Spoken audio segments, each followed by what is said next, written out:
৫,০০০ বছরের ইতিহাস বুকে নিয়ে দাঁড়িয়ে আছে এক প্রাচীন নগরী, যেখানে সভ্যতার গল্প বলে প্রতিটি ইট পাথর। কিন্তু হঠাৎ করেই যেন থমকে গেল তার চিরচেনা রূপ। মাটির গভীর থেকে আসা এক অজানা গর্জন মুহূর্তেই বদলে দিল চারপাশের বাতাস। শান্ত শহরটিকে গ্রাস করল এক বুক কাঁপানো আতঙ্ক। মাত্র ২৪ ঘন্টার ব্যবধানে যে শহর কেঁপে উঠল বারবার, সেই প্রাচীন জনপদের বুকে এখন কেবলই এক অজানা আশঙ্কার ছায়া। ইরাকের উত্তর ভাগের ঐতিহাসিক ও অর্থনৈতিক হৃৎপিণ্ড কিরকুক। ভৌগোলিকভাবে শহরটি দাঁড়িয়ে আছে জাগ্রস পর্বতমালার পাদদেশে, আর সেই পর্বতমালার গভীরেই যেন লুকিয়ে ছিল এক অশান্ত অস্থিরতা। বৃহস্পতিবার রাতের অন্ধকার নামতেই প্রথম কেঁপে ওঠে চারপাশ। বাসিন্দারা কিছু বুঝে ওঠার আগেই ১, ২, ৩ নয়, একে একে ৬ বার কেঁপে ওঠে পুরো প্রদেশ।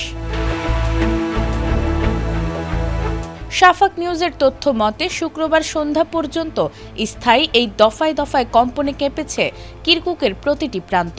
কখনো ৩.৪, কখনো ৩.৭, আবার কখনো রিখটার স্কেলে ৪.০ ছুঁয়েছে এই ভূকম্পনের মাত্রা।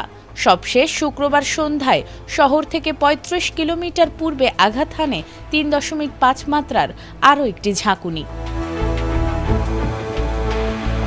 রাজধানী বাগদাদ থেকে ২৫০ কিলোমিটার উত্তর পূর্বের এই শহরটি শুধু প্রাচীনই নয়, ইরাকের প্রধান তেল ও গ্যাস শিল্পের অন্যতম বৃহত্তম আধার। কুর্দি, আরব আর তুর্কমেনদের শত বছরের মেলবন্ধনে গড়া এই বহু সংস্কৃতির জনপদে প্রতিটি কম্পন যেন বয়ে এনেছে এক বড় বিপর্যয়ের সংকেত। বহুতল ভবন থেকে আতঙ্কে রাস্তায় নেমে আসেন সাধারণ মানুষ।